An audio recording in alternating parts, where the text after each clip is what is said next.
नमस्कार, मी दीपाली माशेलकर. रुचकर मेजवानीमध्ये मी तुम्हा सर्वांचं स्वागत करते. बऱ्याच घरामध्ये जिलेबी बनवली जाते, पण त्या जिलेबीमध्ये पटकन होणारी जिलेबी म्हणजेच रवा जिलेबी ती मी तुम्हाला आज दाखवणार आहे. हा 1 कप मी रवा घेतलाय, बारीक रवा घेतलाय. तर हा जरा आपण ना मिक्सरमधून ना जरा बारीक करून घेऊया. जास्ती नाही आपल्याला बारीक करायचं आहे, जरासाच फिरवायचं आहे मिक्सर.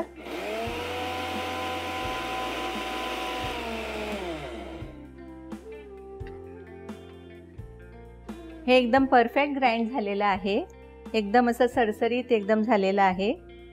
तर हे आपण आता काढून घेऊया. हे मी या बोलमध्ये टाकते.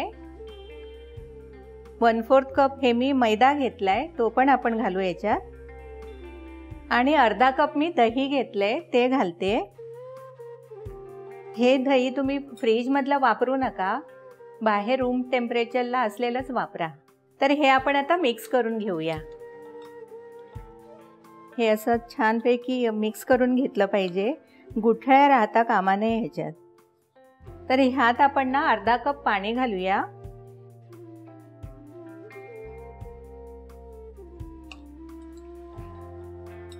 हे मिश्रण आपल्याला ना जास्ती पातळ नाही केलं पाहिजे. जास्ती पातळ झालं तर मग आपल्याला जिलेबी तळताना ना ते पसरण्याची शक्यता असते, तर म्हणून थोडं थोडंच पाणी घालायचं. तर हे अर्धा कप पाणी घेतलेलं आहे ना, तेवढं हे पुरे झालं याला, तर तेवढंच तुम्ही वापरा पाणी.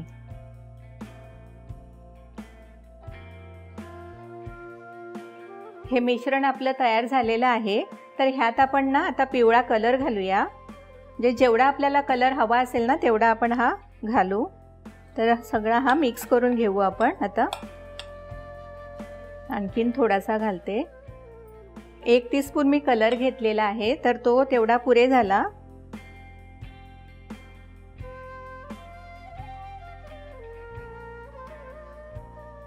हे आपलं आता मिश्रण व्यवस्थित मिक्स झालेलं आहे. सगळ्या गुठळ्या याच्या मोडल्या आहेत. आणि हे बघा, ही एवढी कन्सिस्टन्सी पाहिजे. तर आता आपण हे अर्धा तास जरा फॉर्मेट करायला ठेवूया. हे आपलं बॅटर आता तयार झालेलं आहे, अर्धा तास होऊन गेलाय. तर हे बघा, हे असं छान झालेलं आहे, एकदम स्मूथ झाली आहे पेस्ट एकदम ही. तर आता आपण पहिल्यांदा पाक करायला घेऊया. तर त्यासाठी मी गॅस चालू करते. हे 1 कप मी पाणी घेते आहे.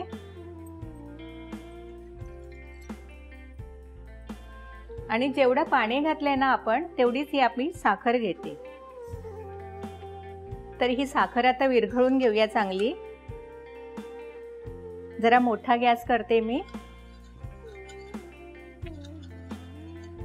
ही साखर विरघळेपर्यंत आपण पुढची तयारी करून घेऊ. तर ह्यात आपण आता ना हे अर्धा टीस्पून मी बेकिंग पावडर घेतलेली आहे, ती घालूया. आणि हे चांगलं आपण मिक्स करून घेऊ.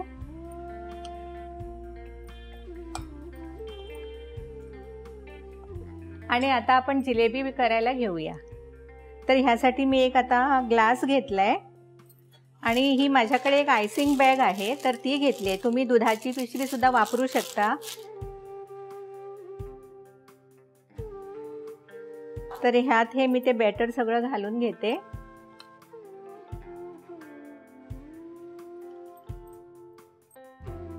हे सगळं हे असं बॅटर आपण घेतलेलं आहे.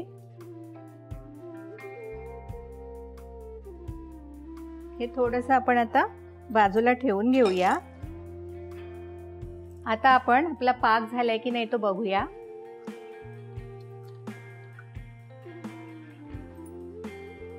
ही मी वेलची पावडर घेतली आहे, अर्धा टीस्पून. तर ती मी पाकात घालते.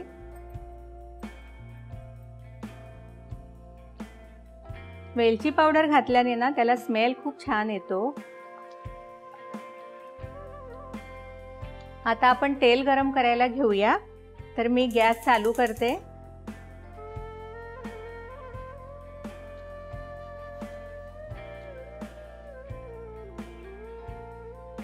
आपला पाक आता रेडी झालेला आहे.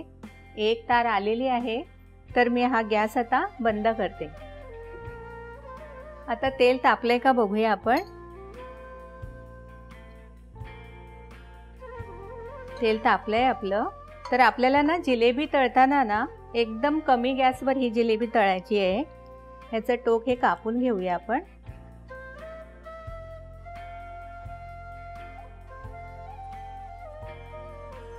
अशा सारख्या गोलसर अशा तळून घ्यायच्यात आपल्याला।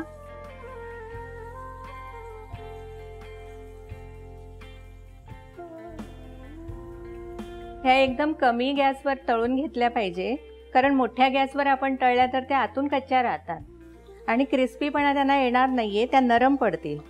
तर थोडासा वेळ लागणार तुम्हाला, पण एकदम कमी गॅसवर तळून घ्या।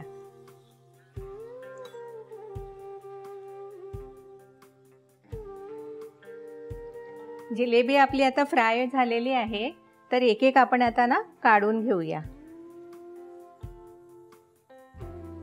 आणि अशी एक एक आता ही पाकात सोडूया।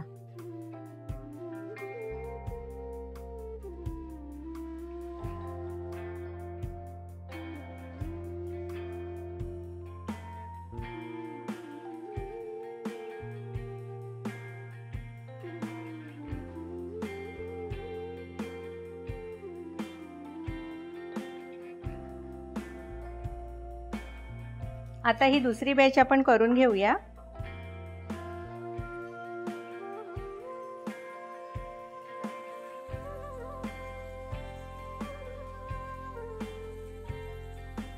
आता ह्या पाकातल्या जिलेब्या आपण काढून घेऊया।